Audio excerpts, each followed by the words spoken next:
আসসালামু আলাইকুম প্রিয় দর্শক, আসন্ন ঈদ এই ঈদে এরকম এক বাটি রেজালা হলে কেমন হয় বলুন। খুবই সহজভাবে আজকের এই রেজালাটা তৈরি করব, যাতে সবাই আমরা ঘরে যেসব মশলা থাকে, রেগুলার যে মশলা থাকে সেগুলো দিয়ে খুব সহজভাবে এই ঈদে এই রেজালাটা করে নিতে পারি। খুব ঝটপটে, দেখতেই পাচ্ছেন কতটা লোভনীয় হয়েছে। বিয়ে বাড়ির চেয়েও আমি বলবো আরো বেশি স্বাদে, বেশি ফ্লেভারফুল। কতটা গ্লেজি দেখেন, খুবই সিল্কি হয়েছে আমাদের এই রেজালাটা। অসম্ভব ভালো হয় এভাবে রেজালাটা করলে। আমি তো আমার মতো করেই করলাম, সেটাই আপনাদের সাথে শেয়ার করছি আজকে। চলুন কথা না বাড়িয়ে আমরা মূল ভিডিওতে চলে যাই।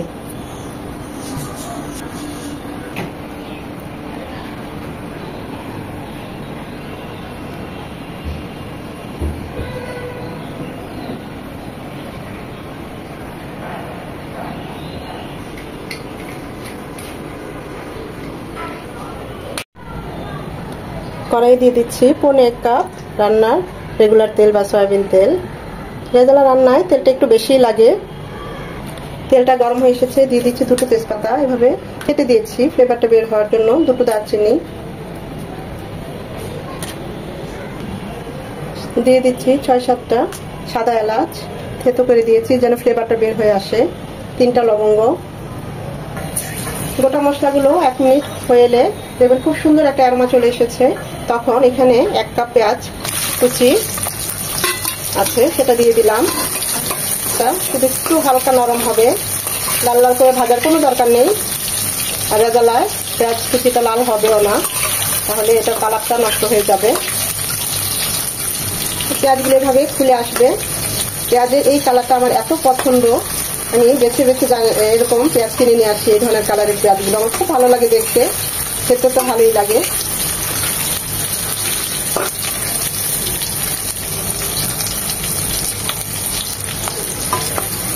এই পর্যায়ে 1 চামচ আদা বাটা, 1 চামচ রসুন বাটা, এখানে সমান সমান আদা রসুন, 2 চামচ আদা রসুন বাটা। এটাকে 1 মিনিট ভেজে নেব যেন আদার ঝাঁঝালো গন্ধটা চলে যায়। আদা রসুনটাকে 1 মিনিট ভেজে নেওয়ার পর এখানে 1 চামচ হলুদ গুঁড়ো, 1 চামচ মরিচ গুঁড়ো আর 1 চামচ ভাজা জিরে গুঁড়ো একটু পানি দিয়ে গুলিয়ে দেব।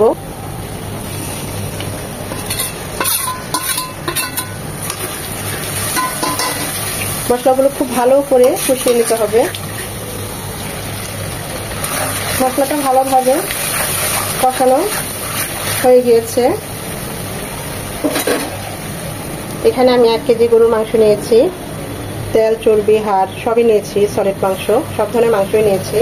সেটা দিয়ে দিচ্ছি। এটা আপনারা চাইলে মাটন দিয়েও করতে পারেন একই রেসিপিতে।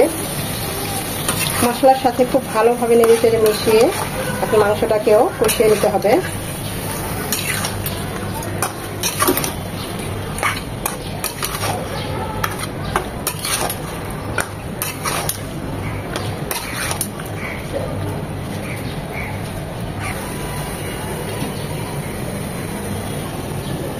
পাঁচ 7 মিনিট বিফটা কষিয়ে নেওয়ার পর এখানে 1/2 কাপ টক দই নিয়েছি, একটু ফেটে দিব।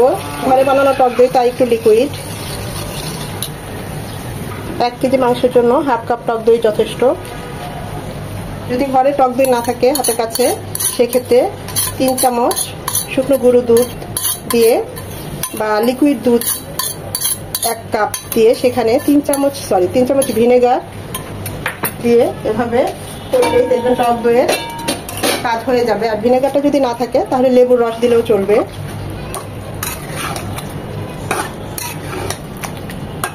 টক দইটা দিয়ে ভালোভাবে নেড়ে চেড়ে আবারও কষিয়ে নেব। টক দইটা যখনই দিবেন অবশ্যই ভাবে ফেটে দিবেন, আর চুলার আঁচ একদম ডিম আঁচে রাখবেন, তাহলে দেখবেন আর ছানা ছানা হবে না।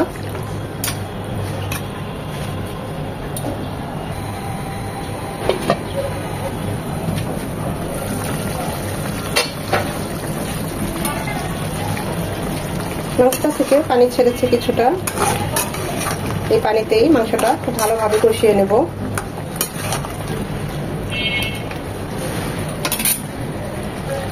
এখন এখানে দিয়ে দেব 3 চামচ বাদাম বাটা। আমি এখানে চীনা বাদামটা পেস্ট করে নিয়েছি, আপনারা চাইলে যে কোনো বাদাম দিতে পারেন। এখানে 1 কেজি মাংসের জন্য 3 চামচ বাদাম বাটাই যথেষ্ট।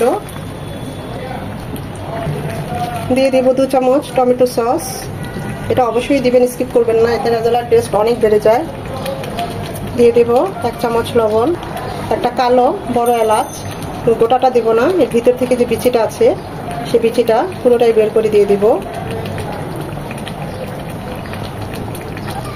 দিয়ে দিব 2 চামচ কেওড়ার জল, এটা অবশ্যই দিবেন, এতে বিয়েবাড়ির স্বাদ এবং টেস্ট ফ্লেভার দুটোই পাবেন। 4-5টা আস্ত কাঁচামরিচ একটু ভেঙে দিলাম, এতে ঝাল হবে না কিন্তু ফ্লেভারটা বের হয়ে আসবে খুব সুন্দরভাবে।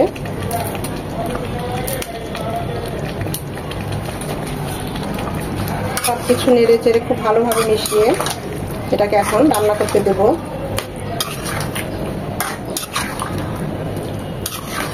এভাবে ধাপে ধাপে মশলাগুলো দিলে টেস্ট খুব ভালো আসে। আর যদি এভাবে ধাপে ধাপে না দিতে চান, এখানে আমি আরো পেঁয়াজ ভেরেস্তাও দেব। এই পেঁয়াজ ভেরেস্তা, টক দই আর এই বাদামটা একসাথে পেস্ট করে এখন দিয়ে দিতে পারেন। 1/2 কাপ পেঁয়াজ ভেরেস্তা, টক দই আর বাদামটা একসাথে পেস্ট করে দিলেও সে একই রেজাল্ট আসবে, এতে স্বাদের কোনো হেরফের হবে না। তাহলে আর এভাবে ধাপে ধাপে দেওয়া লাগবে না।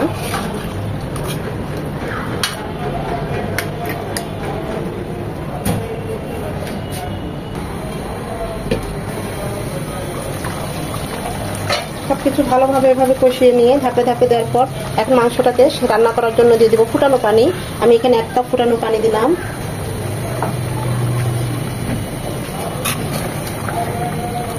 পানিটা বেশ গরম ছিল, যখনই দিবেন এরকম কাচের বাটিতে দিবেন না, আমি বুঝতে পারি নাই, কাচের বাটিটা ধরেছি, ছাড়তেও পারি নাই, তো বেশ হাতটা একটু মনে হয় পুড়েছে, এতটাই গরম ছিল, না ছাড়া যায় না ধরা যায় এমন একটা অবস্থা।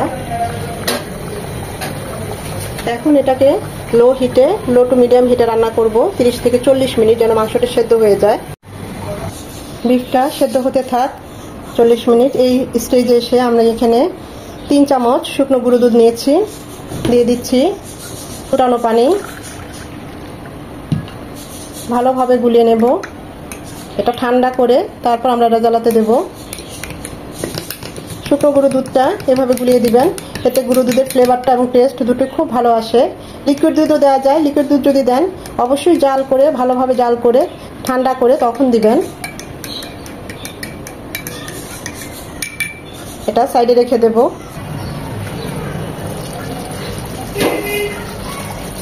আমি কিন্তু এই 40 মিনিটের মধ্যে বারবার এভাবে বিফটাকে নেড়ে চেড়ে দিয়েছি, কারণ এখানে বাদামের পেস্ট আছে, তা না হলে কিন্তু নিচে ধরে যাবে, এর জন্য পরপর এভাবে নেড়ে চেড়ে দিতে হবে। আমি অনলাইন অফ ক্যামেরায় চেক করেছি, বিফটা সেদ্ধ হয়ে গিয়েছে। যে গুঁড়ো দুধটা আমরা গুলিয়ে রেখেছিলাম সেটা এখন দিয়ে দিচ্ছি।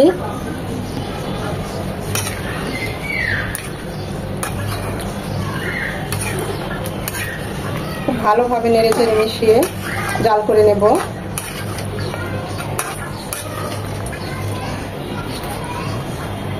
দিয়ে দিব 1 চামচ চিনি, এতে কিন্তু রান্নায় খুব সুন্দর একটা গ্লেজ দেয় এবং টেস্টও খুব ভালো বাড়ায়, টকদের ব্যালেন্সটাও ঠিক থাকে। নামানোর 5 থেকে 7 মিনিট আগে দিয়ে দিব 2 চামচ ঘি।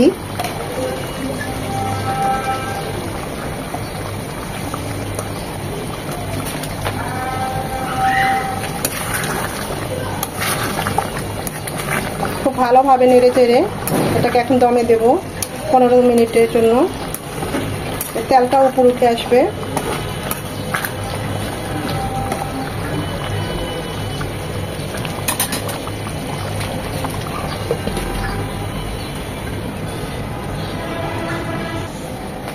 মিনিট দমে দেওয়ার পর দেখুন এর কালারটা চেঞ্জ হয়ে এসেছে, তেল উপরে উঠে এসেছে। মাশাআল্লাহ, খুব সুন্দর একটা সুঘ্রাণ বের হয়ে এসেছে, অসম্ভব ভালো একটা টেস্টও চলে এসেছে, দেখতেই পাচ্ছেন আমাদের রেজালাটা। এর গ্রেভিটা কিন্তু এরকমই হবে, আমি আপনাদের দেখি, এটা ঠান্ডা হলে আরেকটু ঘন হয়ে যাবে, তাই এর চেয়ে বেশি ঘনও করব না আর একটু পাতলাও হবে না। চুলাটা এখন আমি অফ করে দেব। আমাদের রেজালাটা দেখুন কতটা লোভনীয় হয়েছে, বিয়ে বাড়ির স্বাদে, আমি তো বলবো এর চেয়েও বেশি টেস্ট হয়েছে আমাদের রেজালাটা, অসম্ভব মজা হয়েছে। আর এর গ্রেভির কথা কি বলবো, এই গ্রেভি দিয়েই 1 প্লেট ভাত অনায়াসেই খাওয়া যায়।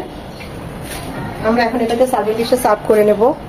সামনে ঈদ, চাইলে আপনারা এরকম একটা ঈদের দিন সকালে সাদা পোলাওর সাথে এরকম একটা রেজালা তৈরি করে নিতে পারেন।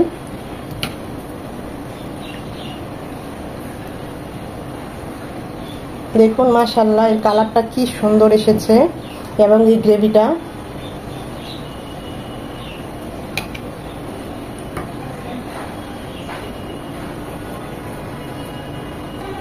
প্রথম থেকে শেষ পর্যন্ত যদি আমার রেসিপিটা ফলো করেন এবং ঠিক এই মাপে সবকিছু দেন, দেখবেন একদম পারফেক্ট একটা রেজালা রেসিপি করতে পারবেন। যাকেই খাওয়াবেন দেখবেন সে মুগ্ধ হয়ে গিয়েছে। আসলে রান্না এমন একটা শিল্প, সেটা আপনি যতটা শ্রম দিয়ে যতটা মনোযোগ দিয়ে রান্নাটা করবেন দেখবেন সেটা ততই মজা হয়েছে এবং ততই ভালো হয় খেতে।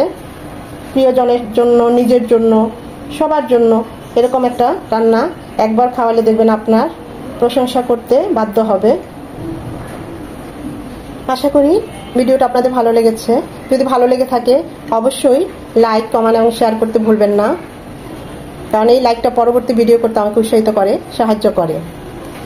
এখনো যারা আমার চ্যানেলটা সাবস্ক্রাইব করেন নাই অবশ্যই চ্যানেলটা সাবস্ক্রাইব করে পাশে থাকবেন।